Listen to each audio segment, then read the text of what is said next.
Hola, muy bienvenidos a una nueva entrevista del Centro de Estudios Libertarios Virtual. Hoy día tenemos a un personaje de esos que se extrañan sobre la faz de la Tierra, porque la especialización ha hecho que las personas abandonen varios de sus otras posibilidades de ser. Y luego entonces uno es especialista en un tema o en otro tema, o se dedica a una sola cosa o a otra cosa. Lo magnífico de la libertad, y cuando se la entiende además como la experiencia vital, es que nos permite ser muchos de esos seres que somos y que si no se mueren de hambre, porque si no hacemos algo para que estén vivos, entonces no los nutrimos y finalmente mueren de inanición. Estamos hoy día con un hombre que es peruano, escritor, vicepresidente de Red Liberal América Latina, presidente del Instituto de Estudios de la Acción Humana, especialista en administración pública, tributación y cooperación internacional. Además es investigador sobre temas de derecho privado e historia del liberalismo. Como si todo eso fuera poco, es ensayista, es poeta, un poeta magnífico, con una pluma que a uno le hace danzar el alma, catedrático y conferencista internacional. Entre sus obras más importantes, bueno, está Boca de la Sombra, ¿no?, que reúne parte importante de su poesía, pero también está Sentido Liberal, Liberalismo es Libertad, La Hoguera Desencadenada y Libertad para Todos. Presentado por la poeta española Raquel Lanceros, estamos frente, la voy a citar, a un poeta rotundo, conocedor de la tradición clásica y fecundo innovador de nuevos ángulos del descubrimiento. Luminoso como el mediodía y oscuro como una sombra, callado como la noche y locuaz como una loca, contradictorio, paradójico, inclusivo y envolvente como la poesía misma. Le damos la bienvenida a Héctor Ñaupari. Muy bienvenido a nuestra Muchísimas gracias. entrevista de hoy. Y además conmovido por esa magnífica presentación, Vanessa, estoy muy agradecido al Centro de Estudios Libertarios. Yo estuve con ellos hace un par de años, en 2018, hicimos una serie de conferencias por todo el sur de Chile, llegamos hasta Punta Arenas, toda la zona de Magallanes, toda la zona antártida de Chile, la zona magallánica de Chile, así que yo tengo pues el mejor de los recuerdos, la mayor gratitud hacia Fernando Sagredo y todo el equipo, y sobre todo pues por la generosa invitación, el desafío que representa para mí poder ser entrevistado por tu persona, tu maravillosa inteligencia, he estado siguiéndote constantemente y bueno, como se dice, listo para poder conversar sobre estos acuciantes temas de las realidades latinoamericanas, la democracia y, en fin, aquello que pudiese ser interesante para nuestros televidentes o teleescuchas en las redes sociales. Encantado. Sí, yo quería comenzar, Héctor, solamente citándote a ti cuando dices que conservemos este instante como un sigilo, imaginado como un unicornio en nuestro último sueño, ardor eterno y breve, escanciado como el clavel entre los petirrojos. Así es que como quiero conservar, y no hay nada que conserve más que la vida y que el asombro, ¿no?, que la poesía. Y de ahí es que me gustaría plantearte una primera pregunta. Curiosamente, desde que yo era muy chica, mi padre nos decía que cuando los chinos te dan un buen deseo, te desean que vivas tiempos interesantes. Bueno, como yo hoy día tengo este sesgo medio académico de ir a confirmar si es que estos eran buenos deseos, me encontré con que no, con que es una maldición china que a los oídos de mi padre llegó de esa manera. Sí, Y la bueno. maldición dice lo siguiente, y más encima que hace el juego con nuestro problema, la pandemia. Dice, que vivas en tiempos interesantes, que recibas las atenciones de los poderosos y que se cumplan todos tus deseos. Y esa es la maldición de los chinos.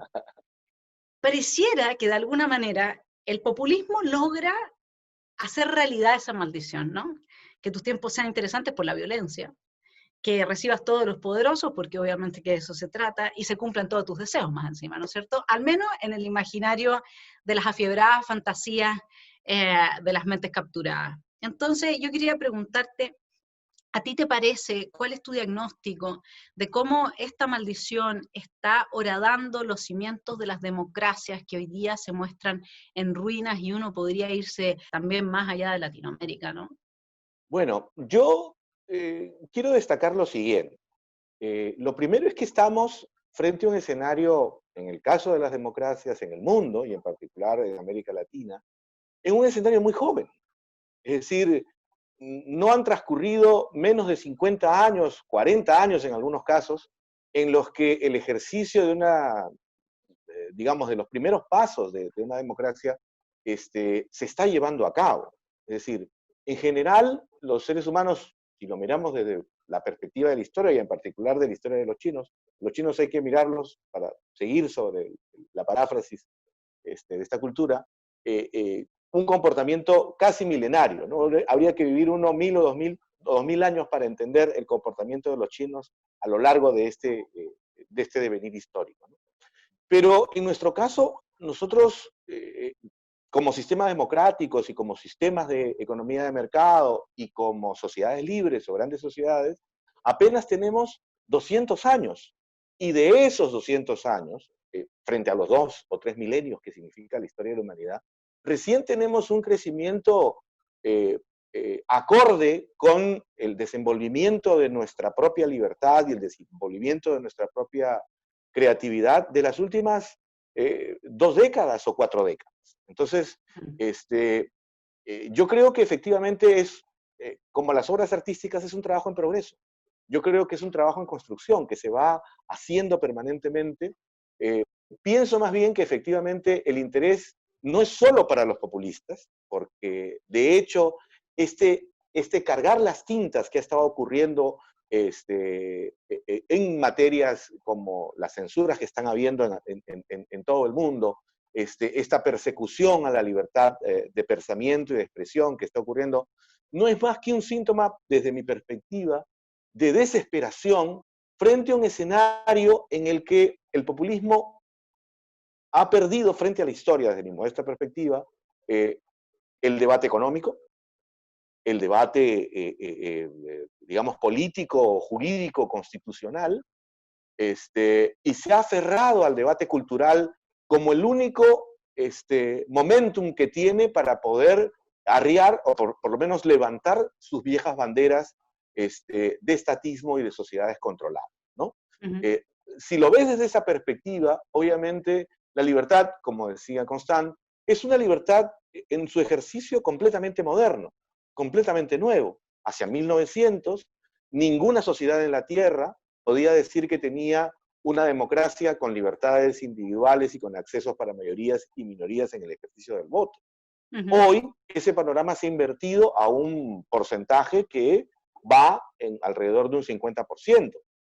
Lo que sucede obviamente es que los seres humanos tenemos, como yo he venido sosteniendo, comportamientos atávicos, es decir, regresiones que van continuando o que permanecen entre nosotros y que obviamente nos hacen permanentemente, por ejemplo, en el caso latinoamericano, tratar de recurrir siempre al salvador de la última hora, a los salvadores de la Mm. patria, considerar que la democracia en sí misma es un sistema débil, no hacer la diferencia entre una economía cartelizada y mercantilista respecto de una economía libre, no entender que el ejercicio de la creatividad se aplica permanentemente no solo para aquellas cosas que son útiles, como puede ser un armario o un estante de libros, los libros mismos, que hay una estética que comprende tanto las cosas, como podemos decir, artísticas, como efectivamente aquellas cosas que son útiles, como los autos o los edificios, o las prendas de vestir. Y que todo eso, como señalaba Bastiat en alguna oportunidad, es de un comportamiento armónico. Y Ujú. entonces es ese zigzagueo del que hablaba Popper, ese proceso de ensayo de error del que hablaba Hayek, que nos encuentra a nosotros en una situación en que la democracia tiene evidentemente que perfeccionarse, es un sistema para muchos completamente nuevo, no ha terminado, no hay una, digamos, tercera o hasta cuarta generación democrática en muchos de nuestros países. Este, Podemos decir también que en el caso de los ejercicios democráticos, el derecho al voto ha antecedido a ejercicios de derechos individuales fundamentales, como el de la vida Claro. misma, el de la libertad, el de la propiedad privada. Entonces, y por supuesto, de otra parte, el derecho a votar y ser votado también ha antecedido incluso a las existencias mismas del Estado. En el Perú, por ejemplo, tenemos 1.800 municipios, que es, según Tocqueville, el primer ejercicio democrático, donde no existe la más mínima infraestructura del Estado. El alcalde es fundamentalmente un vecino, como todos los demás, que no percibe un ingreso, que no hay manera de tenerlo porque no hay un sistema de propiedad privada que permita un ejercicio taxativo o impositivo para poder financiar ese Estado municipal pequeño, y entonces esa circunstancia es la que hace que nosotros tengamos estos problemas que son propios de no haber tenido, como dice Johan Norberg, una suerte de aterrizaje suave en el ejercicio democrático, como ha ocurrido en otras sociedades occidentales que tienen otro tipo de problemas. Sí, son tiempos interesantes, desafiantes, diría yo. Se ha concluido el deseo de los populistas en el sentido de que en el corto siglo XX del que habla Brice Osborne, nosotros hemos padecido muy cercanamente las montañas de cadáveres que han producido los socialismos realmente existentes. Es decir, esa batalla frente a la historia está ganada. No hay manera de que se pueda ocultar otra vez la montaña de cadáveres que los socialismos y los comunismos realmente existentes han producido, ¿no? No es posible ocultar, por mucho que así lo intenten, el ejercicio empobrecedor de las economías estatizadas o centralmente planificadas. Pero eso también significa de nuestra parte, como muchos han advertido, que el precio de la libertad, el costo de la libertad, es una vigilancia permanente. Es decir, digamos, para citarlo en otra frase, nosotros no tendremos paz con la espada. Es decir, aquellos que defendemos la libertad no tendremos paz con la espada. Siempre habrá efectivamente, por ese comportamiento atávico, por ese deseo perverso por la igualdad, por ese deseo, por ese reconocimiento de la mediocridad, por factores que son pulsiones esencialmente humanas, como la envidia o el resentimiento, que son parte de nuestra naturaleza humana, que atender este tipo de construcciones ideológicas que se suelen convertir en construcciones políticas y que finalmente destruyen nuestra libertad, destruyen nuestro progreso, nuestra búsqueda de civilización y nuestro deseo inmanente de ser libre. Héctor, has dicho varias cosas y entre ellas creo que de lo que llama la atención, ¿no es cierto? Fuera de que es como dato anecdótico de lo de las 1.800 municipalidades, digamos, porque claro, es que al mismo tiempo uno dice, bueno, acá sí hay poder extractivo y el poder extractivo ha servido para que esas municipalidades, muchas, no todas, por supuesto, hay buenas y malas gestiones, pero donde hay una mala gestión se instale prácticamente que un señor feudal, entonces, gracias a que justamente está el poder extractivo. Entonces, habría como algo en lo que tú hablabas de esta democracia que decantó sin un ejercicio previo de la afirmación de derechos individuales que son fundamentales para el funcionamiento de la democracia, y por lo tanto nosotros tendríamos como otro tipo de atavismo, si uno lo quiere decir, claro, porque uno habla de China con sus 2000 años, o también uno puede pensar en Rusia, que fue imperio y después fue, y son culturas milenarias, ¿no es cierto?, que también están muy osificadas y por lo tanto tienen poco espacio a veces y oxígeno para la libertad. Entonces, sí. A mí lo que me ha llamado la atención de las democracias como régimen a lo largo y ancho del planeta, de donde se están mostrando desde Bélgica, Estados Unidos, Chile, Ecuador, en todas partes más o menos, el fenómeno de horadar las bases democráticas desde el desafío a las autoridades, a la autoridad misma. Porque ¿qué pasa donde no hay autoridad? ¿No es cierto? Que entonces, si es que el médico para mí no es autoridad, y yo necesariamente me tengo que medicar porque si no voy a matar a otra persona, el médico me va a pinchar por la fuerza, ¿no es cierto? Si Carabineros o la policía no es autoridad y por lo tanto y la gente los desafía, entonces la autoridad se reemplaza por la violencia, y evidentemente que donde tenemos violencia como medio para la toma de decisiones, desaparece el régimen democrático.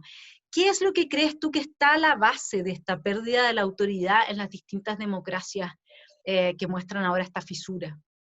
Bueno, lo primero es su falta de credibilidad. Es decir, lo que pasa es que ahí juegan dos tipos de actores.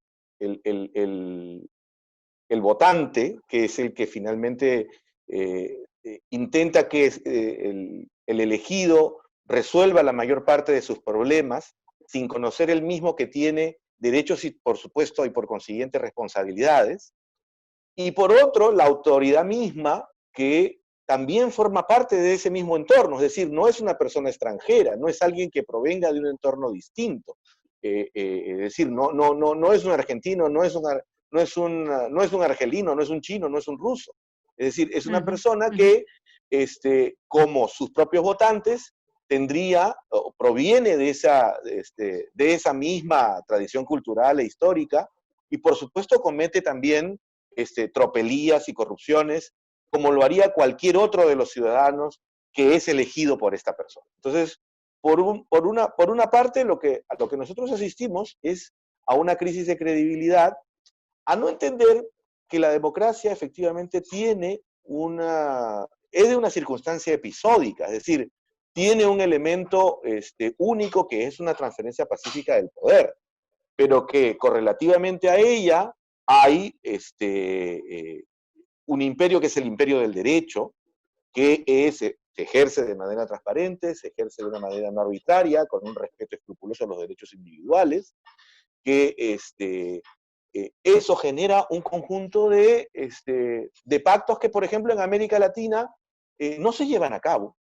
Es decir, y desde un punto de vista estrictamente liberal, te estoy diciendo, ¿no? Por ejemplo, en el Perú, creo que también en el Chile, el acto de la mayoría de edad es un acto meramente administrativo. A uno le entregan un carnet.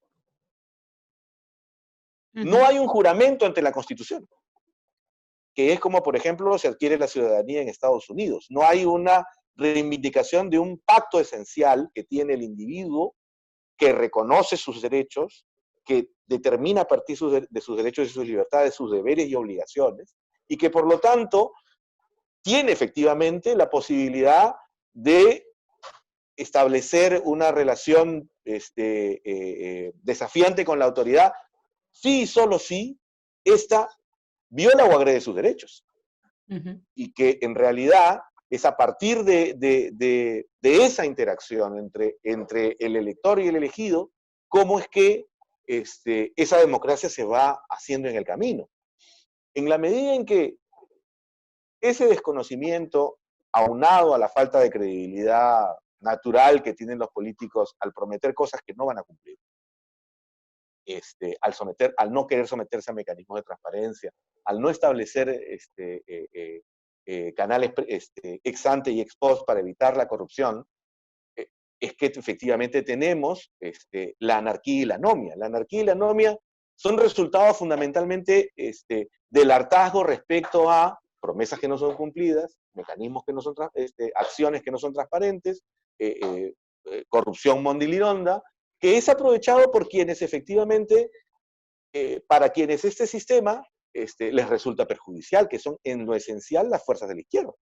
Es decir, fuera de las fuerzas de izquierda, todos los comportamientos en general de las sociedades, puedes llamar conservadores, socialdemócratas, liberales, libertarios, en fin, tienden a, con sus matices, tener un comportamiento pacífico y tener un respeto fundamental por los derechos en tanto los conozcan.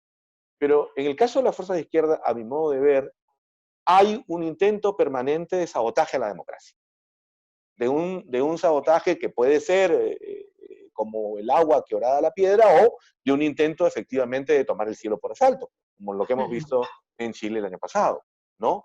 Y eso se debe efectivamente a que nunca se han reconocido en el juego democrático. El juego democrático ha sido más bien para ellos una táctica o estrategia para tomar el poder y no desembarazarse de él. Y ese es un comportamiento que ha tenido la izquierda desde su nacimiento o desde su origen político, ¿no? Cualesquiera que sea esa magnitud, tiene al frente un conjunto de personas que con distintos matices están aprendiendo a convivir en democracia.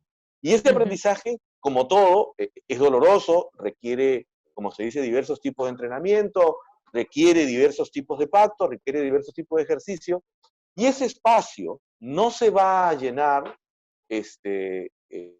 únicamente simplemente dejando a las personas a su propio quehacer, ¿no? O sea, ahí hay una tarea inmanente y permanente de quienes, por ejemplo, defendemos la libertad, de establecer una suerte de educación cívica efectivamente orientada a defender los principios de una sociedad libre.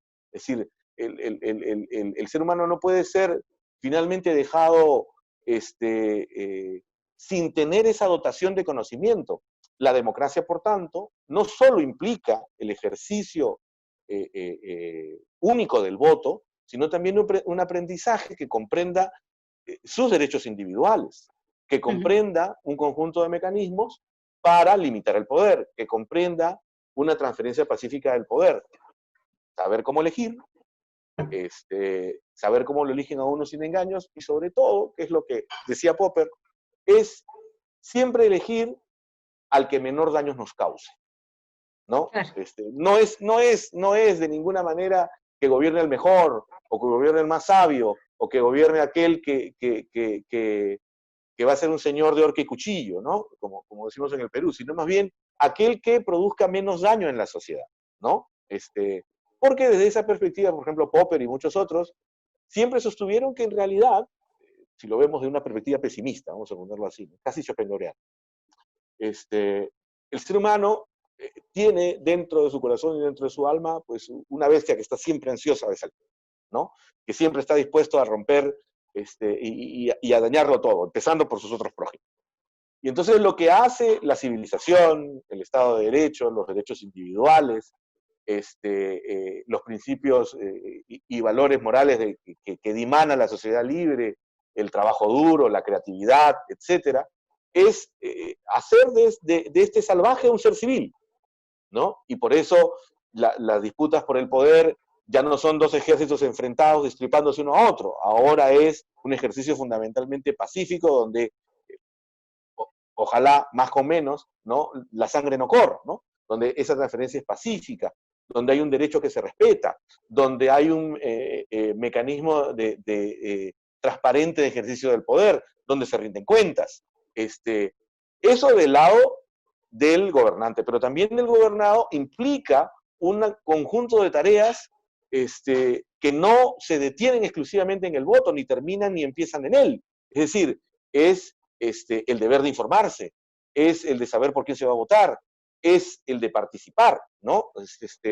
Tocqueville, en su maravilloso libro La democracia en América, y en los otros libros también que escribió, siempre puntualizaba o cargaba las tintas en el conjunto de deberes y responsabilidades que el ciudadano tenía para poder preservar su propia libertad, es decir, el ejercicio de la libertad, la sobrevivencia de la libertad, depende de que el ser humano tenga muy claro que no puede existir libertad sin responsabilidad, como George Bernard Shaw decía, ¿no? Bueno, hablaste de varias cosas. Primero, lo que me encantaría, antes de entrar en Tocqueville, es Sí. cuando tú hablas de esta bestia que en el fondo a través del proceso civilizatorio va de alguna forma reconduciendo sus fuerzas hacia un mejor convivir con los demás y consigo mismo. Y luego también tenemos una visión, digamos, en que pareciera que hay una cierta fuerza, un tánatos, una necesidad de liberación de lo civilizatorio, ¿no? Ahí yo he estado trabajando la diferencia, después lo quiero profundizar contigo, a Claro. partir del deseo, entre el deseo que además mueve mucho a los poetas, ¿no? Desde el deseo también cómo surge el deseo de la destrucción, cómo se nutre también, y cómo el de la autodestrucción. Y ahí tengo dos, me gustaría que entráramos hacia esas dimensiones psíquicas, primero desde el caso que fue muy impactante para mí del suicidio de Alan García, digamos, y a ver Sí. un poco cuál es tu lectura de ese caso, y después entrar a cómo ver a esa bestia con ese deseo también de autodestrucción y de destrucción vinculado a la liberación. Pero partir con el caso de Alan García, que fue, la verdad es que cuando yo estudié mucho tiempo, digamos, la actualidad en Perú y la historia en Perú y sobre todo política y uno lo veía en su primer gobierno, ¿no es cierto?, que era esta serpiente encantadora, en que seductora, de un carisma, que uno decía, wow, qué increíble este hombre.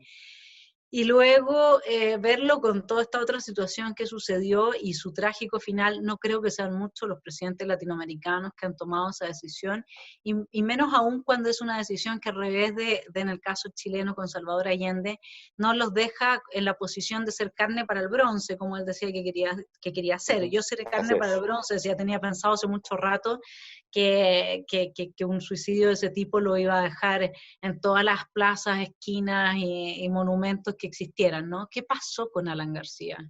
Bueno, yo creo que es parte, hombre, de su psicología profunda, ¿no? Yo he leído lo que él ha llamado sus metamemorias. García hay que entenderlo, para empezar, en su relación paterno-filial, ¿no? Él no conoce a su padre porque el padre de García estuvo preso en un famoso penal que se llamó El Sexto, los primeros años de la vida de García. Entonces él, muy pequeño y muy niño, iba a ver a su padre en prisión, ¿no? Entonces, y tanto el padre como la madre de García, pero sobre todo la madre de García, eran fieles seguidores de Víctor Raúl Haya de la Torre y del APRA. Entonces, es sobre todo la madre la que le inculca a él toda esta pasión y esta alegoría de este partido político que ha sido el partido político del Perú, el partido político del siglo XX, por mucho que sus adversarios, tanto de la derecha como de la izquierda, no lo reconozcan así, que es el Partido Aprista Peruano, ¿no? Luego está efectivamente un rasgo, digamos, de su propia personalidad. Él siempre se ha tenido, como tú muy bien has dicho, como una figura histórica superlativa, ¿no? Entonces, las salidas de ese tipo de figuras no son, desde esa perspectiva, el paso oprobioso por una prisión, ¿no? Entonces, en diversas oportunidades, él había manifestado su intención de quitarse la vida. Es decir, digamos, ya no era o sea, digamos, amigos, en fin, su secretario privado, etcétera, ¿no? Primero, porque efectivamente, como señaló muy bien Enrique Gersi en una oportunidad, con Alan García se termina el siglo XX en el Perú. Es decir, esta impronta de estos políticos que lo son de raza pura, que son efectivamente unos políticos que están hechos para la política, que han nacido para ella y que no saben hacer otra cosa, ¿no? Acaba con él. De hecho, los políticos que seguirán en el futuro tendrán otro cariz y otra impronta, pero no necesariamente de las que representan los grandes políticos del siglo XX, como Alfonso Barrantes desde la izquierda, como desde Acción Popular el dos veces presidente Fernando Belaúnde Terry, como el propio Alan García. Su suicidio también, en eso no dejan de tener razón sus adversarios, es también una suerte de salida romana, como yo escribí, ¿no? Es una salida romana porque efectivamente ya se trataba de alguien acorralado o no, como quiera verse, y con un paso de ir a la prisión, ¿no? Entonces, esto de verse enmarrocado, con las manos cubiertas y salir hacia una fiscalía, era algo que no iba a estar, desde luego, en sus planes, ¿no? Revela también, efectivamente, la profunda ignorancia de sus persecutores. Es decir, no hay manera de entender un suicidio político de esa naturaleza si uno no atisba desde un momento cuál es el tipo de personalidad hacia la que están, digamos, inquiriendo o hacia la que están recurriendo ante los tribunales. Ahora bien, ¿qué significa esto desde el punto de vista para el Perú? Lo que podemos hacer es ver cómo han ocurrido otros procesos similares en otros países y en la historia del mundo, ¿no? Estos procesos, por lo general, se llevan por completo el escenario político del país donde esto acontece. Es decir, hay un recambio que efectivamente se produce por fuerza debido al hecho concomitante, que es en este caso el suicidio de García, ¿no? Y es un hecho que afecta a todo el sector político sin distinción de naturaleza ideológica o procedencia política o cualesquiera. El escenario político del Perú en los próximos años va a cambiar, de hecho está cambiando por completo. El nivel, la preeminencia de las figuras políticas luego del suicidio en el político de García es otro.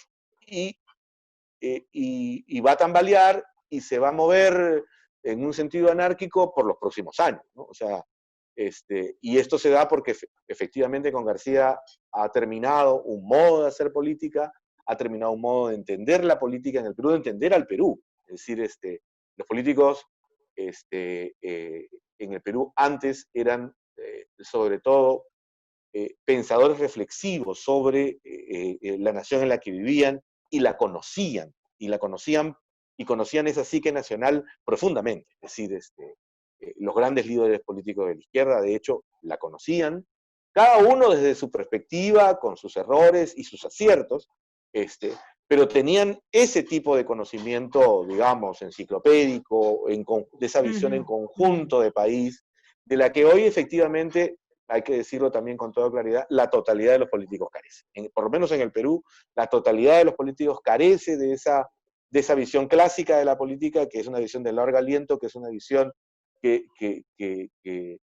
tiene además que ver con cómo es el signo de los tiempos, ¿no? Los políticos en el Perú, digamos, son más proclives al espectáculo y a la farándula. No son políticos que escriban, o sea, de hecho, también con García acaba Claro. la trayectoria de políticos de derecha, de centro y de izquierda, conservadores y progresistas, que no solo tenían una visión de país, sino que también la expresaban en artículos, en libros, en fin, etcétera, o en discursos, ¿no? O sea, ya sea que venía de su propio, o provenía de su propio devenir ideológico, o serán cosas con aquello que se habían encontrado en su propio quehacer político, ¿no? El caso de Belaúnde en eso es paradigmático porque él viene de una familia de generaciones de intelectuales, de pensadores, de artistas, ¿no? Lo mismo en el caso de los grandes líderes, de izquierda, que además tenían un acercamiento hacia un sector intelectual que pensaba desde la historia, que pensaba desde la sociología, que pensaba desde la literatura, y sobre el cual había un norte, por mucho que podamos desde nuestra perspectiva considerar que estaba o no equivocado, era un norte que tenía muy claro, ¿no? Y también desde el sector conservador. Hoy eso en el Perú, lamentablemente, se ha perdido. O sea, eso, hoy día en el Perú eso no existe, ¿no? Son más bien lo que ha dado paso a esta suerte de descabezamiento de un modo de entender la política en el Perú, ha dado paso en esta primera oleada de políticos que han surgido a fundamentalmente autoridades municipales que encuentran, o regionales, que encuentran, debido a esa desestructuración que se ha ido produciendo, y hay que decirlo también, de la cual García es uno de los principales responsables, tanto al interior de su partido como dentro del propio sistema político peruano. Es decir, el hecho de que nosotros hoy día no tengamos una élite política en el Perú con esas características, tiene que ver no solo con el descrédito de los políticos en general y en particular, sino también con su profunda caída en la ignorancia sobre pensar el país, ¿no? Y eso se produce cuando, por ejemplo, una personalidad tan, digamos, para usar ese término que se usa contra él, de un ego tan colosal, una personalidad tan colosal, en su propio partido haya impedido un recambio generacional de personas que han terminado saliendo del propio partido aprista o no teniendo la oportunidad por cuanto el único candidato y la única persona que decidía y mandaba en el partido era él. Eso se ha producido en otros partidos en el Perú, como el propio Partido Popular Cristiano, donde la arremetida de nuevos partidos independientes eran todos ex-pepecistas, eran todos ex social cristianos, ¿no? Pero, como te digo, y la demostración más palmaria de que ello es así es, primero, el hecho de que ya la figura que insurge, primero en el caso, o sea, digamos, podríamos decir que la figura no política de las características, la primera figura no política con las características que te estoy describiendo, es Mario Vargas Llosa, que no es presidente. Es un intelectual que no es un político, que no ha formado parte de ninguna de las canteras políticas, pero que tiene una idea, tiene una visión muy clara de lo que se necesita para el país, convoca a las mejores personalidades y pierde la elección. Y ese proceso concluye con alguien que efectivamente no solo no es o sea, también no es un político, pero al mismo tiempo ya no tiene una visión integrada, entendida del país, que es en el caso de Alberto Fujimori, que lo que hace es tomar el plan de Vargas Llosa y la visión de Vargas Llosa e implementarla, activos más y activos menos, y lo que sigue a continuación es un conjunto de gente que tiene un conjunto de presidentes, congresistas, autoridades regionales, que tienen una visión muy cortoplacista, ¿no? Que tienen un sentido democrático muy de corto plazo, que fundan partidos que se fundan exclusivamente para el proceso electoral al que van a postular y que luego desaparecen por completo, ¿no? Donde, por ende, además, como te digo, esta reacción, esta actitud política de García con su propio partido resquebraja por completo todo el sistema democrático en su conjunto, ¿no? Por supuesto, la izquierda en el Perú tiene todavía peores problemas, ¿no? Es decir, para serte sincero, la última figura intelectual de la izquierda peruana es el líder terrorista Abimael Guzmán. O sea, desde esa perspectiva, no hay, que es además un intelectual, un profesor de filosofía y un líder político absolutamente sanguinario, ¿no? Entonces, todos los sectores políticos en el Perú carecen de capital espiritual. Es decir, hay una carestía absoluta de ese capital espiritual. Es decir, la izquierda, ¿quién va a invocar en cuanto al referente político más cercano que pueda tener? A Abimael Guzmán, porque el anterior es Mariátegui. Yo el otro día recordaba, por ejemplo, que si el grado de decrepitud y de decadencia de la izquierda en el Perú se observa cuando sus referentes son Abimael Guzmán, o Abel Gilbonio, o cualquiera de estos líderes que nacen de estos procesos subversivos, en lugar de Alfonso Barrantes. Alfonso Barrantes fue el único político peruano de la izquierda, izquierdista el mismo, procedente de la cantera del APRA, que al mismo tiempo es el único que unifica políticamente a la izquierda. Es el único que gana una elección, que es la elección municipal en la alcaldía de Lima, bajo la bandera de la Izquierda Unida. Y es muy sintomático en el Perú que durante 2 generaciones de izquierda posteriores a Alfonso Barrantes, nadie, ningún sector de la izquierda haya invocado su figura. Es sintomático como, por ejemplo, la única figura referente del socialcristianismo en el Perú sea el doctor Luis Bedoya Reyes, que está próximo a cumplir 101 años, y es el único político vivo de esa generación, y después, o sea, la política en estos casos en el Perú, lo que ha ocurrido también, además de esta insurgencia, como te decía, de Vizcarra y de autoridades regionales sin norte, sin visión de país, con una visión fundamentalmente regional y localista, es también el hecho de que la política en el país se haya vuelto dinástica, por esta situación completamente atávica de desmoronamiento de la estructura política como alguien que es un líder político que se nutre en el fragor de la lucha política y que es un partido que cambia generacionalmente. Aquí el cambio es un cambio dinástico. Lo que estamos asistiendo es a la hija de Alberto Fujimori, a los hijos de Bedoya Reyes, al hijo menor de Alan García. Entonces, es una sucesión dinástica. Eso no tiene nada que hacer con un comportamiento de naturaleza democrática. Y déjame hacerte una pregunta ahí. ¿Cuál es el rol, o cómo ha cambiado, o si sigue igual el rol de los cazadores de privilegios? Como, claro.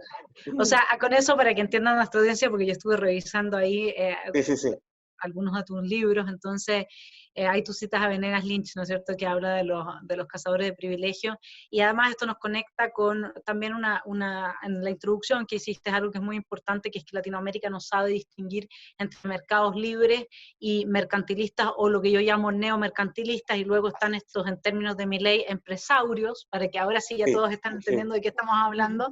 sí, claro. Y entonces en este contexto, el recambio dinástico, en que no hay políticos con esa visión país más integral, más profunda, más visceral, por decirlo de alguna manera, ¿qué pasa con estos empresarios? ¿Qué pasa con estos cazadores de privilegios a Sí, los cuales Zizek les dedica, o sea, Precht en realidad les dedica una poesía que quiero leer después una vez que oiga tu análisis? claro. Bueno, o sea, lo que ocurre en la política también ocurre en el sector económico. Es decir, Ajá. este, vamos a ver. Primero que nunca ha habido del todo, y hasta hoy, ni en el Perú ni en América Latina, una economía plenamente libre, ¿no? En los, digamos, en la persiana americana de la libertad económica, ¿no? Donde podamos ver un poco, algún atisbo de libertad, efectivamente cuando se han generado, digamos, no se ha producido por ejemplo, las grandes familias empresariales como tú las puedes ver en Estados Unidos, ¿no? Como los Mm, Vanderbilt o los mm, Rockefeller, en fin, donde el sentido del empresario, además de creativo o extractivo, o sea, además de ser un impulsor y una fuerza vital en su sociedad, es además un líder, y es además un mecenas, y es además un filántropo, y es además una fuerza que es positiva para su sociedad, ¿no? claro, Eh, claro. como resultado de ser fundamentalmente unos cazadores de privilegios, efectivamente, así como carecemos de referentes políticos, carecemos de referentes económicos, o de referentes, digamos, económico-productivos, ¿no? Para llamarlo de alguna manera, porque Ujú. ni bien tú observas a mirar, son, como ya se ha dicho, empresarios, ¿cómo se llama?, líderes de cárteles que no han surgido efectivamente a la luz de lo que es la organización, la forma en que se organiza económicamente la gente, que es a través del mercado. El mercado no es otra cosa que la gente organizándose económicamente, y dentro de los cuales no se entienden ellos mismos como servidores de sus consumidores, y, y aún reconociéndolo así. El otro gran problema que nosotros tenemos es que efectivamente no se modelizan en esos grandes modelos de comportamiento empresarial que te acabo de describir. Es decir, no se les observa, por ejemplo, en el Perú como fundadores de universidades, como aportantes a Claro. facultades de negocios, como John Paul Getty, por ejemplo, sobre el que se han hecho películas recientes, ¿no? Y hasta una serie, ¿no? John Paul Getty además era un extraordinario empresario petrolero que además lega para la humanidad el Museo Getty, ¿no? Que está en Estados Unidos, en California, ¿no? Y su nombre se asocia efectivamente a una contribución a la creatividad y al arte humano, de la humanidad, ¿no? Como son en la mayoría de los casos fortunas mal habidas, o fortunas hechas a partir del contubernio o de la cartelización, lo mejor para ellos es pasar invisibles. Y entonces, efectivamente, desde el punto de vista ideológico de los defensores de la libertad, no hay una ausencia de referentes políticos y una ausencia de referentes libremercadistas, económicos, que se diga, miren, el desarrollo empresarial basado efectivamente en la creatividad, en el trabajo duro, en el ejercicio implacable de la competencia, produce unos resultados que además revierten de la sociedad. O sea, si en todo caso esto no es así, por supuesto que para estos modelos sí necesitamos historiadores y necesitamos novelistas que por lo menos novelicen o generen un relato sobre ello. Es decir, por ejemplo, ¿no? En el Claro, Perú, ahora lo que ellos sí hacen, sí, evidentemente, porque para poder ser cazadores de privilegios, lo que ellos hacen es meterse la mano al bolsillo para pagar las campañas de los políticos que luego legislan a favor de ellos, ¿no es cierto? exactamente, así es, así Entonces, es. el punto es que mientras los estados son extractivos, al modo que también es una mentalidad, el punto es que ese empresario tiene la misma mentalidad extractiva que tiene un estado, que en lugar de traducir, digamos, lo que recibe de los ciudadanos en un beneficio directo a los ciudadanos en términos de proteger sus libertades para que ellos puedan avanzar en sus propósitos propósitos de vida siempre diversos y por lo tanto el Estado no podría influir ahí, lo que hacen es extraer lo máximo posible y luego te regalan un pernil. Así Al es, final viene la ley del así es, pernil, ¿no es cierto? exacto. Y Entonces no eran así, nosotros... ¿ah? No ¿Ah? eran así, y no eran así, ni en Chile ni en el Perú. Si tú te das cuenta, por ejemplo, las grandes clínicas, lo que se llamaba la clínica peruano-japonesa en el Perú, la clínica angloamericana, la clínica italiana, era hecho por estos grandes empresarios que luego contribuían a su sociedad y fundaban las clínicas o los hogares para infantes. Las beneficencias públicas de hoy en el Perú y los grandes terrenos y grandes edificios que tienen son de aquellas beneficencias privadas, financiadas por los empresarios de su tiempo, por ejemplo, de la mal llamada República Aristocrática en el Perú, que efectivamente hay un progreso, hay una constitución que permanece en el tiempo y eso produce un sector empresarial, digamos, pujante, que al mismo tiempo, efectivamente, como los políticos de los que estaba hablando anteriormente, tenían una visión de país, un sentido de progreso, que estaba asociado obviamente a, en ese entendido, de retribuir aquello que efectivamente el Perú me ha brindado al poder tener un éxito. Claro, claro. El problema, Héctor, es que cuando tú tienes esa izquierda que, como tú bien la describiste antes, no está dispuesta a participar del proceso democrático. Captura el Ministerio de Educación, el de la cultura, porque más encima nosotros tenemos estados culturales, como decía Nietzsche, que producen la cultura en la que vive la gente, y ahí Tocqueville hablaba de la igualación de las inteligencias. Entonces, cuando uno tiene eso, y finalmente terminan, porque el discurso de la lucha de clases, desde el principio del siglo XX en adelante, con la cuestión social, etcétera, ha tomado mucha fuerza en Latinoamérica, y quizás ellos aprendieron algo. Mira, te voy a leer a Zizek, que habla de este tipo de empresarios que le devuelven el bien que han recibido de la sociedad, digamos, haciéndole el bien a la sociedad, pero que más encima son filántropos. Mira en los términos que habla Zizek sobre estos liberales comunistas. Liberales comunistas. Dice, ¿qué debe hacerse entonces con nuestro comunista liberal, que es sin duda un buen hombre y está realmente preocupado por la pobreza y la violencia en el mundo, y puede afrontar estas preocupaciones? En realidad, ¿qué hacer con un hombre que no puede ser sobornado por los intereses de las corporaciones, puesto que es copropietario de ellas?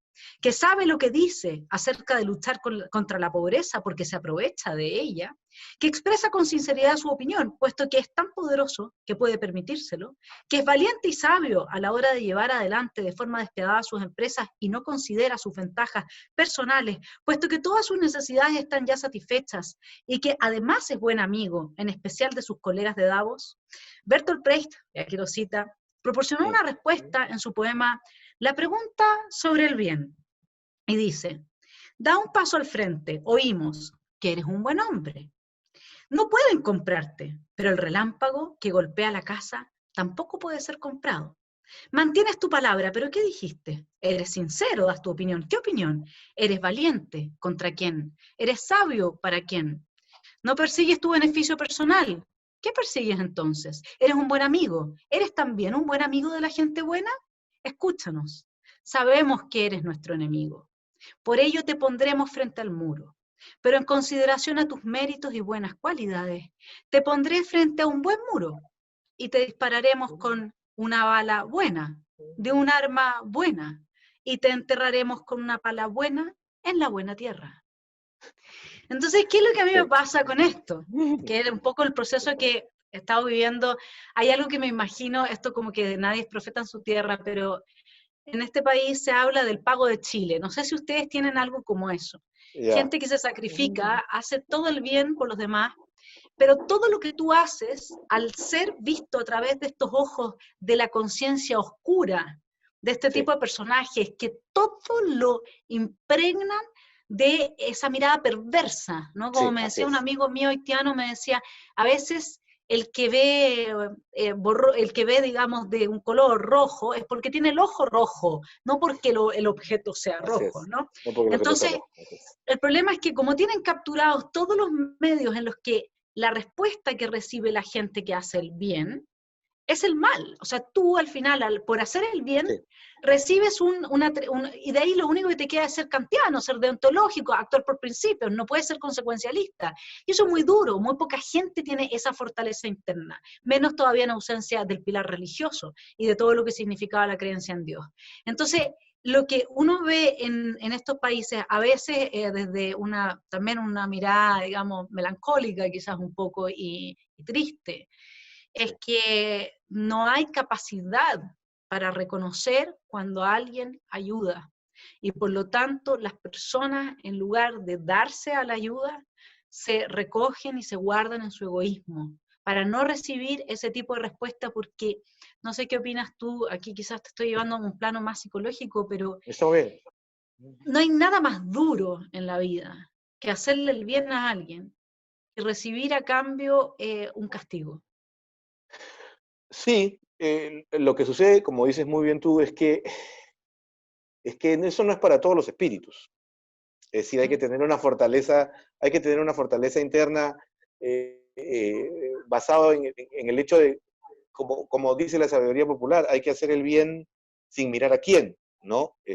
Y que finalmente eso, por supuesto, tiene una impronta cristiana y una impronta moral, ¿no? De la máxima de que hay que amar a nuestros enemigos y orar por aquellos que nos persiguen, ¿no?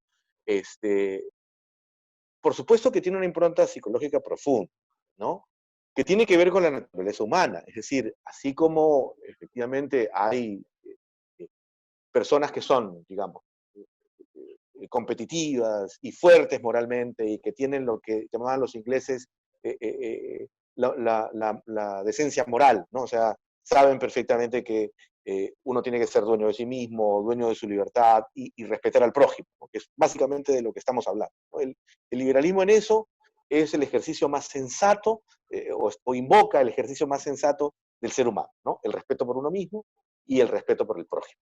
Y esa interacción, como dice Benito Juárez, genera la paz.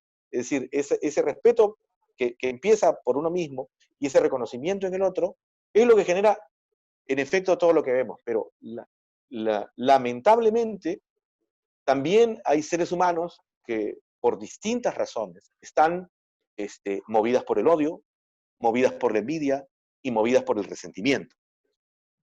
Eh, Han habido filósofos, historiadores, Marx el primero de ellos, que parados sobre esa parte más perversa de nuestra naturaleza humana, construye un modelo de interpretación de las cosas que es acorde y satisfactorio con esos propios deseos que son parte de nuestra naturaleza humana, porque nadie está libre de sentir envidia respecto del otro o de resentirse por el daño que le hagan a uno, ¿no? O de tener un apetito de venganza, ¿no? O sea, aquellos que están efectivamente movidos por la venganza desde el Conde de Montecristo, ¿no? O sea, tienen también ese móvil y esa motivación, ¿no? Yo creo, desde la perspectiva de la libertad, que si hay una crítica que debemos hacer nosotros a nosotros mismos, como defensores de las ideas de la libertad, de la civilización y del comportamiento pacífico de las personas, es de reconocer esa naturaleza humana. Entonces nosotros nos hemos Uh -huh, uh -huh, evitado ese debate. uh Y es -huh, un debate que nosotros tenemos que hacer uh -huh. para hacer que efectivamente el ejercicio de una sociedad libre nazca, florezca y se consolide, ¿no?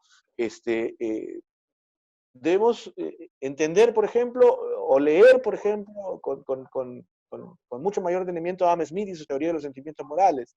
Debemos leer más a Schreck y su teoría sobre la envidia. O sea, debemos efectivamente entender que al ser todos seres humanos, compartimos esa misma naturaleza humana. Que no por el hecho de defender la libertad vayamos a estar exentos de cometer errores, de sentir envidias, recelos y suspicacias por los otros o entre nosotros en nuestros propios planos, ¿no? Y que efectivamente hay un componente psicológico profundo, hay un componente de psicología individual profundo, ¿no? Eh, Víctor Frank, que es uno de los psicólogos más interesantes, hablaba del hombre en búsqueda del sentido, ¿no? de la búsqueda de sentido, ¿no? Y él decía una cosa muy interesante, que al frente de la Estatua de la Libertad debería haber la Estatua de la Responsabilidad, ¿no? Que ambas cosas son absolutamente esenciales y que forman parte de nuestro psique, ¿no? Y entonces, si Mises tenía razón en el sentido, en su sentido materialista y kantiano de decir, bueno, lo que busca el hombre es la mejora de su situación presente, ¿no?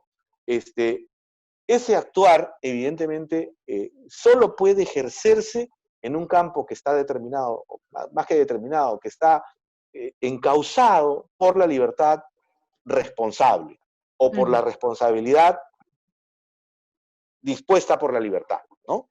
Entonces, no sé. Sí, no sé ahí si hay una cosa que he estado trabajando y que quería conversar contigo. Claro que sí. A mí me gusta mucho leer, digamos, también a la gente que inspira a la izquierda, ¿no? Que inspira, como le llamabas tú, a esta unificación de los odios. Sí. Me encantó esa frase que usaste ahí, cómo unifican los odios. En vez de proletarios del mundo unidos, no. esto es odiadores del mundo unidos, así es. Y eso es lo que se usa como punta de lanza política. Entonces, una cosa en la que me estaba metiendo un libro muy interesante que se llama El Anti-Edipo, y que es de Deleuze, de otro autor más ahora que se me va, pero lo interesante de acá es que se habla del deseo, ¿no? Ajá. ¿Y qué es lo que dicen estos dos autores? Ya se me va el nombre del otro autor. Dicen que lo que tiene el problema de que nuestra matriz cultural tiene tres formas en las que se transforma en una matriz cultural paranoica o esquizofrénica. Esquizofrénica cuando es un flujo completo, paranoica cuando el flujo está absolutamente osificado como si fuera un totalitarismo, y paranoica como en el río heraclitiano, pero yo me imagino que sin cauce, porque tendría que ser así. Sí. Es una muy mala metáfora que se usa mucho cuando el río tiene cauces, digamos, y la vida no puede no fluir, ¿no es cierto? Entonces, el flujo es lo que más a ellos les importa. Entonces, ellos, ¿qué es lo que dicen? Dicen, miren, por ejemplo, tenemos el tema de Freud. Freud, ¿qué es lo que hace? Libera la libido, pero para dejarla inmersa en el mundo de la familia, la heterosexualidad y la reproducción. La liberación, en realidad, de la libido, como lo está viendo esta gente, es una liberación de todo tipo de ataduras. Es decir, incluye pedofilia e incesto. ¿Ok?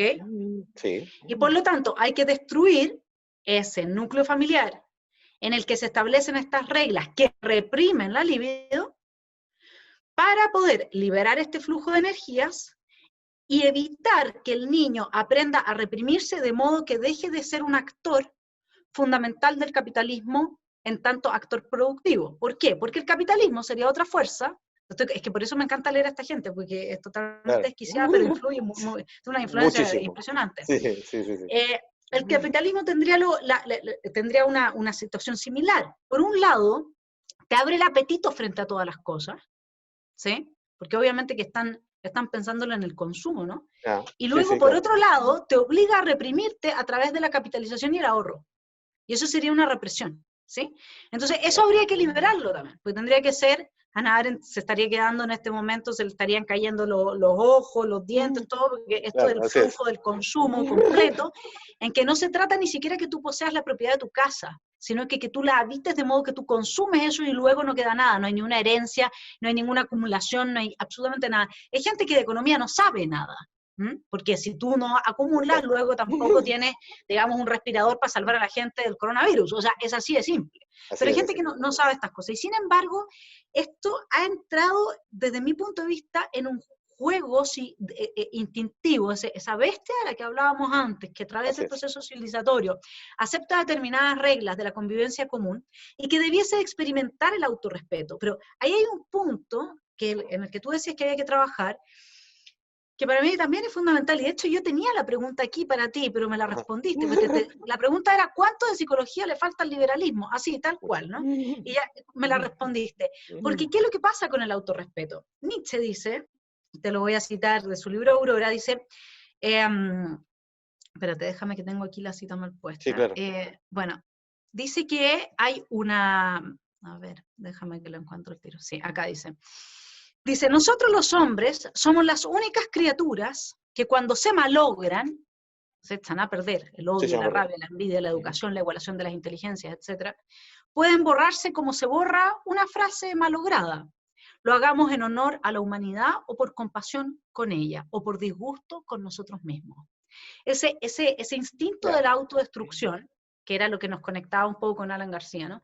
De, en el fondo, ser el animal que es capaz del suicidio. Más allá de que el libre arbitrio y de la autoconciencia, hay algo instintivo en ello también. ¿Sí? Y entonces, si nosotros conectamos las dos cosas, conectamos este deseo de la liberación, que de alguna forma podría responder a esta idea de que si yo me libero del sistema, entonces ya no tengo que cargar con la responsabilidad. Y por eso es que se trataría de avanzar a través de, en estos regímenes democráticos, no, o sea, solamente con la estatua de la libertad y no con la de la responsabilidad. O sea, en suma, lo que tendrías acá es una estatua de la liberación, que te promete liberación.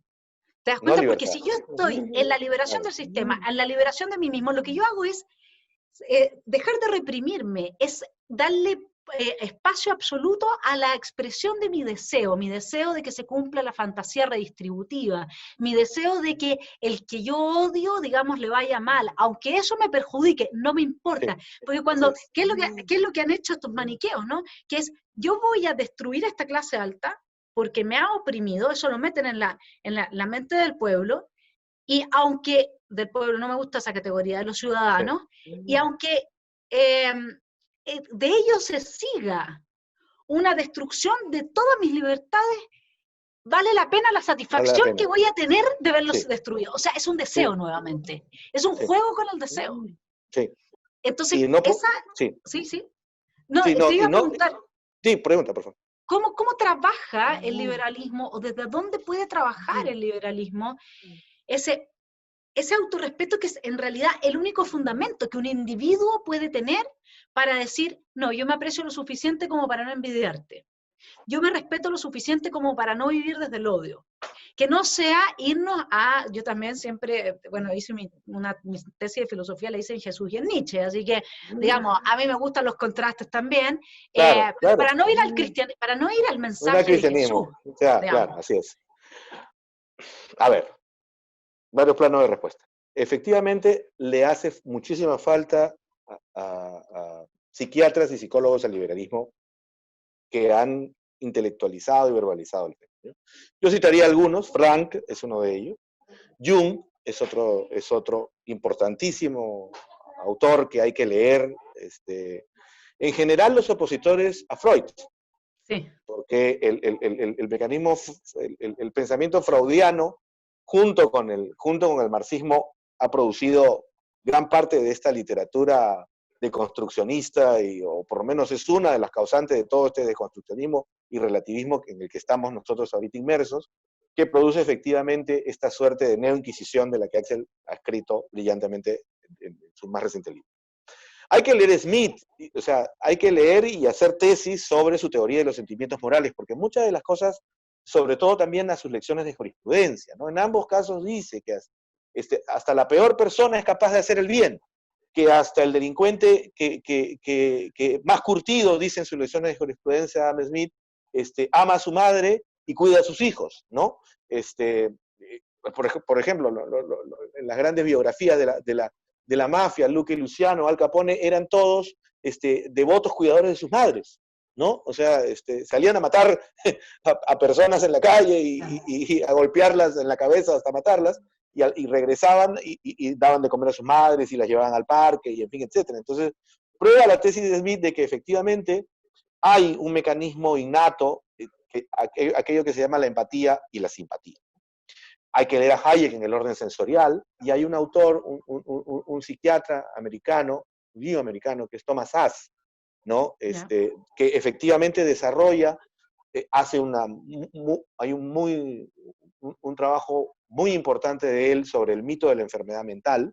No sé si lo has escuchado, yo No. recomiendo mucho ese libro. Él Uh-huh. tiene también un libro sobre el suicidio, que él lo llama Ah, la tú lo libertad citaste en fatal. tu, sí, sí, sí, tú lo Así citaste en tu es, la libertad artículo sobre fatal, Robin Williams. Sí, sobre Robert sí, sí, Williams. sí, Así sí, es, ¿no? Porque, por sí. ejemplo, en el caso de Williams, ¿no? No hay nada más difícil para el ser humano que hacer reír. O sea, cualquiera puede ser un intérprete en un drama o una tragedia, pero en una comedia es absolutamente difícil, ¿no? Y Sass decía pues que el suicidio, siguiendo a Camus también, era la última libertad que le quedaba al ser humano, ¿no?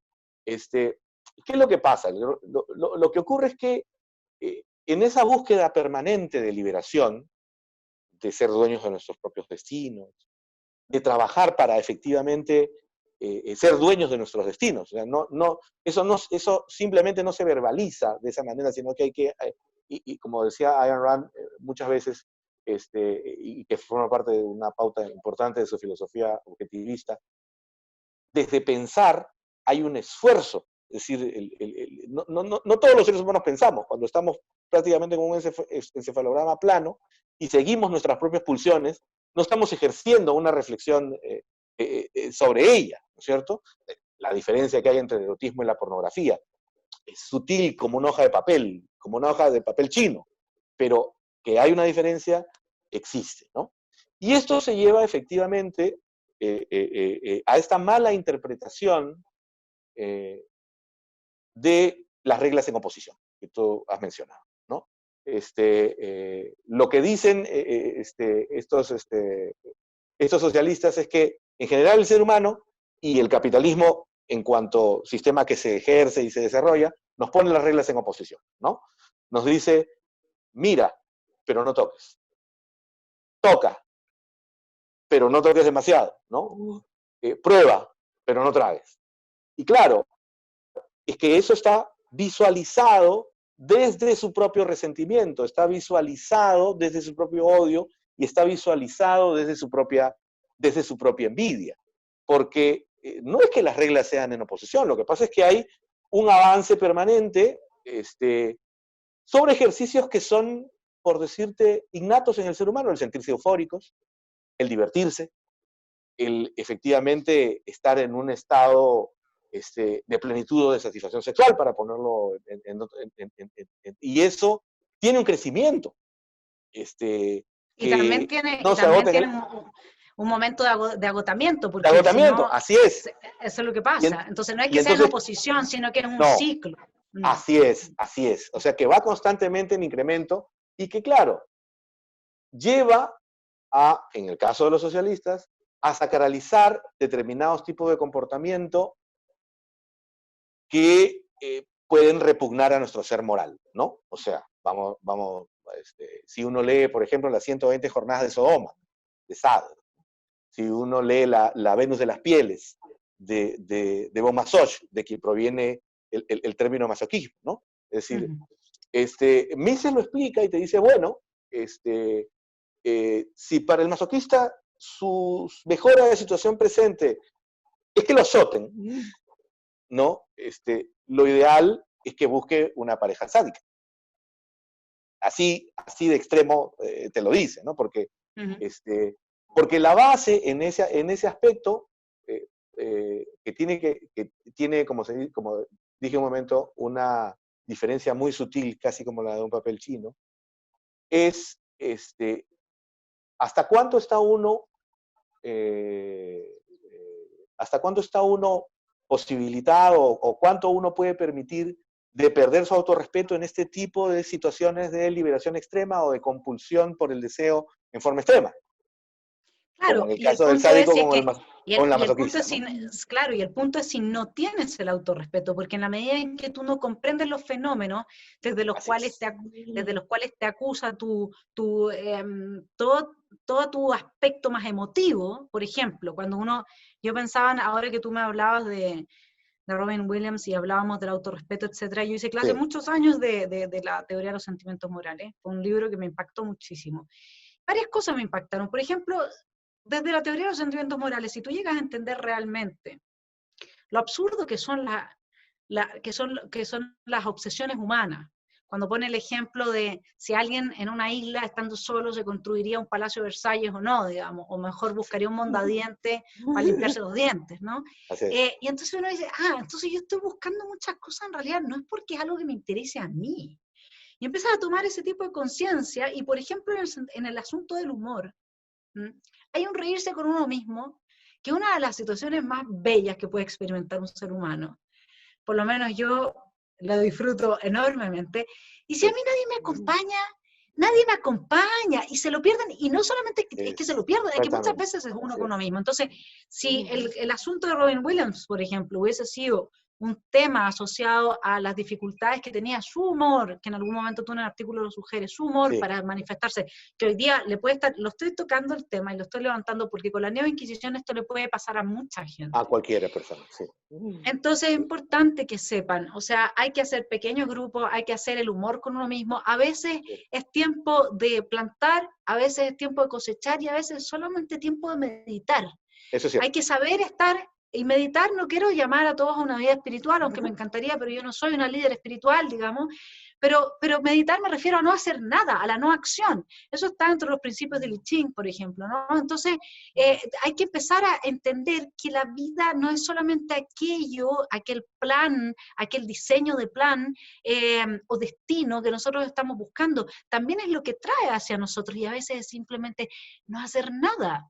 Entonces, ese autorrespeto, ese diálogo con uno mismo, ese no buscar a través de la admiración, porque a mí me encantaba, yo estudié mucho cuál era el concepto de felicidad en distintos filósofos.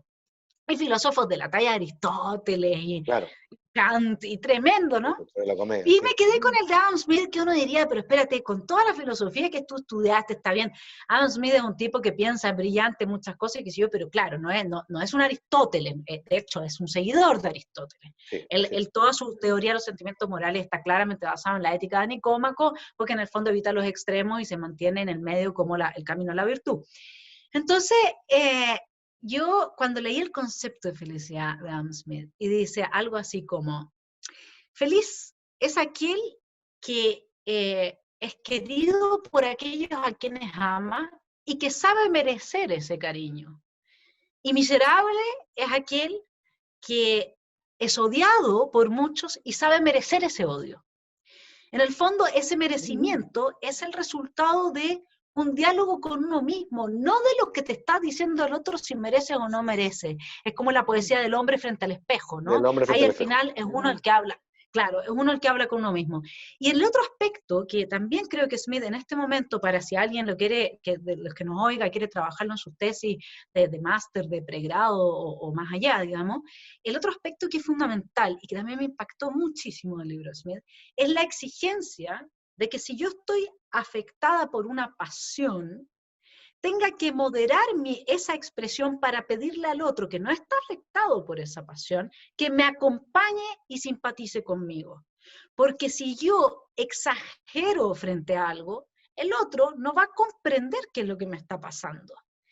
Y eso con la política de las ofensas ahora, ¿no? Que todo me ofende, que la microviolencia, que sobrereacciono y me instalo como el neoinquisidor del otro, porque ahí eran dos aspectos que se me ocurrían con Smith, pero ¿te has dado cuenta? Yo no sé qué piensas tú de esto, mi querido Héctor, que haya un deseo en el ser humano de ser juez. Tú que sabes de derecho, pero ser juez en el sentido moral.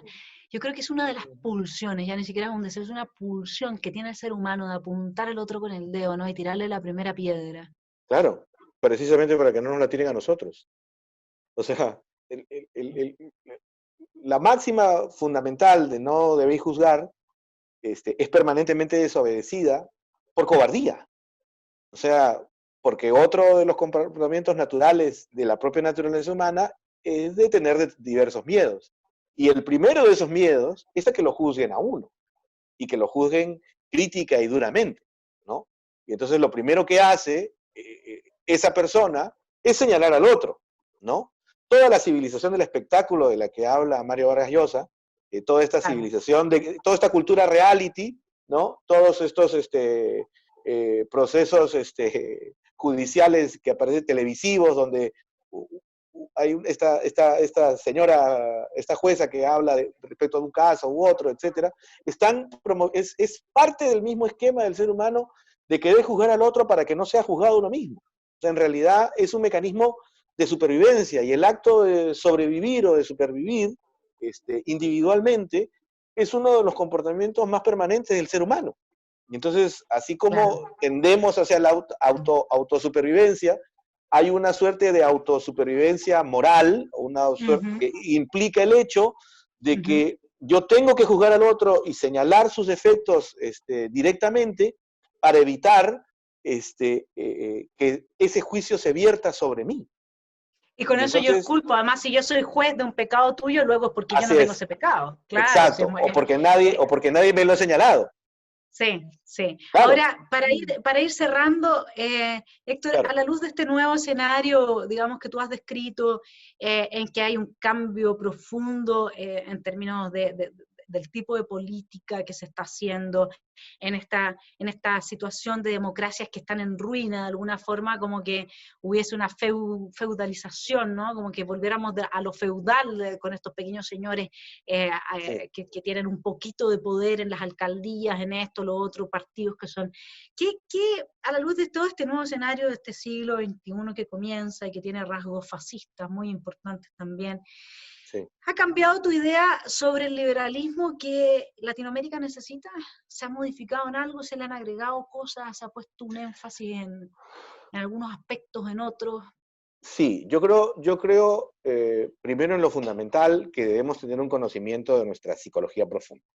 O sea, yo creo que simplemente identificar esto como unas relaciones de ley de oferta y demanda y de simplemente Sí. dejar que esto fluya libremente y entonces, si nosotros no tenemos mecanismos personales, individuales, de autocontrol, de autocomportamiento,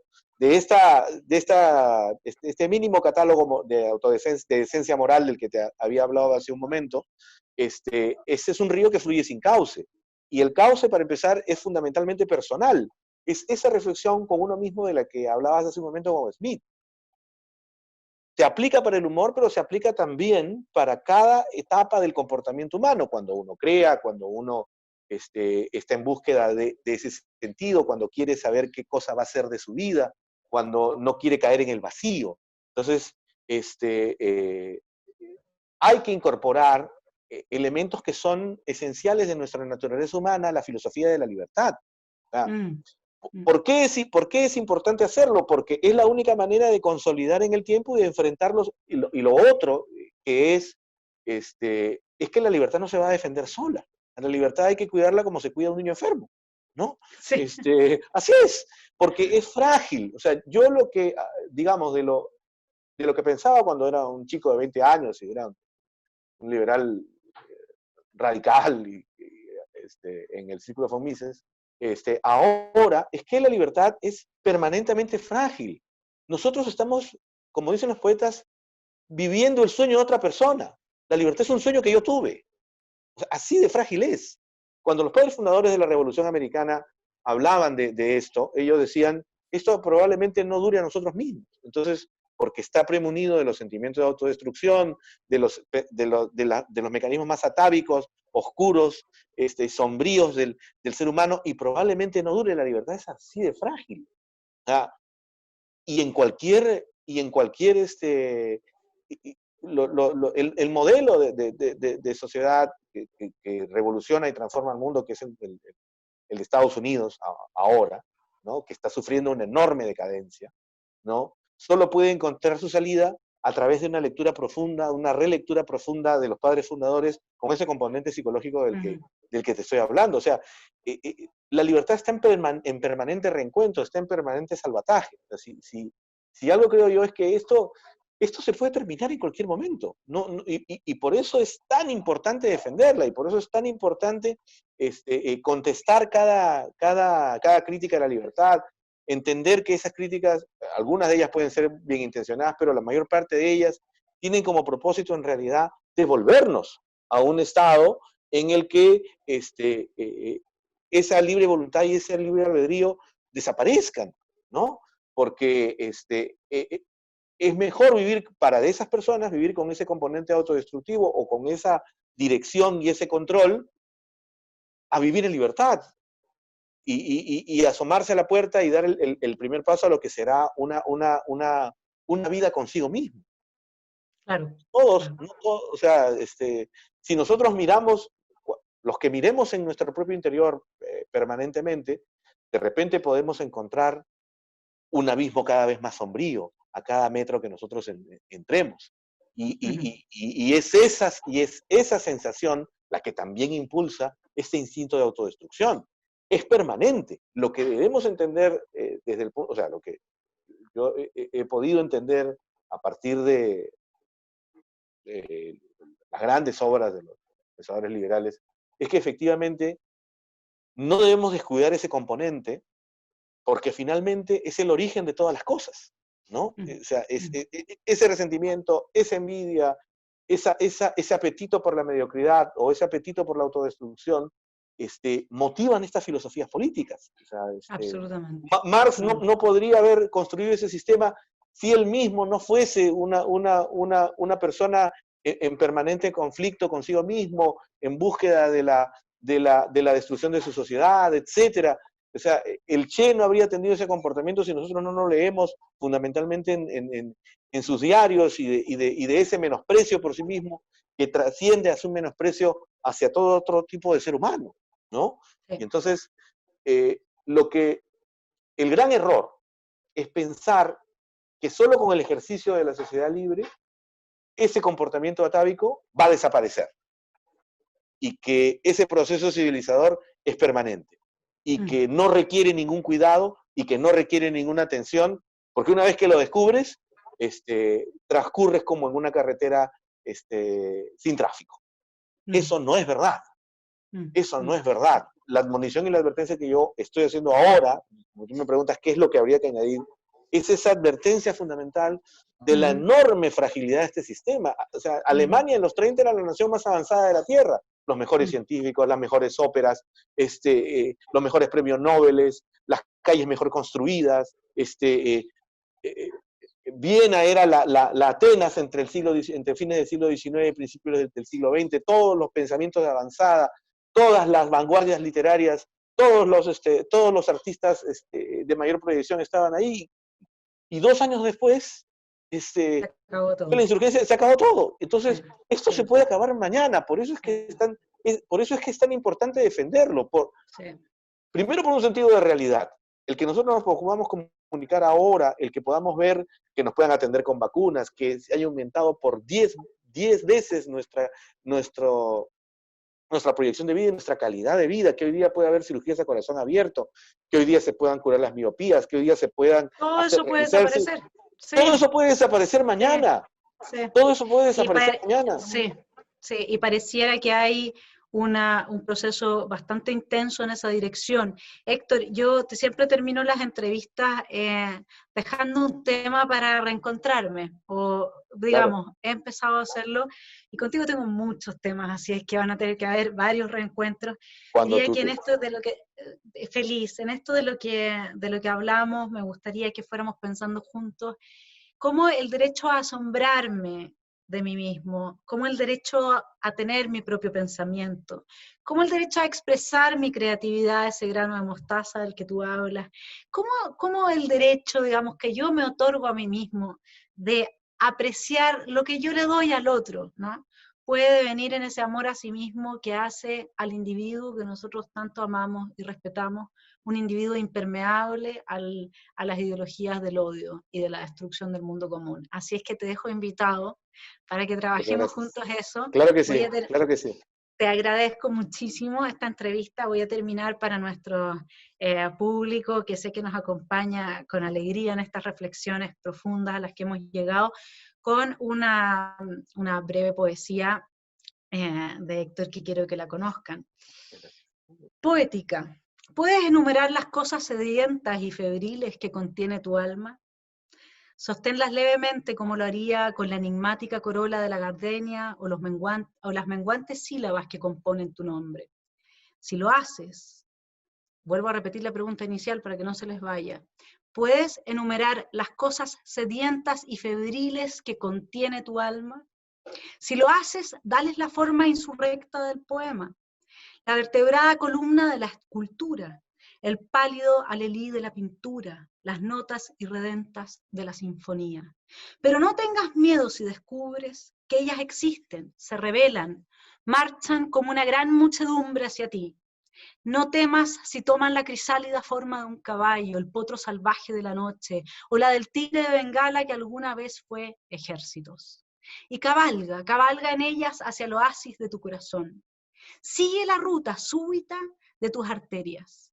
Refléjate en los ojos de la fiera, para que llegues ebria al recóndito jardín de tus silencios. Gracias, Héctor. Ha Gracias, sido Vanessa. maravilloso conversar Igualmente. contigo Magnífico. ahora y también mientras te he descubierto y te he leído como este gran poeta y pensador que eres.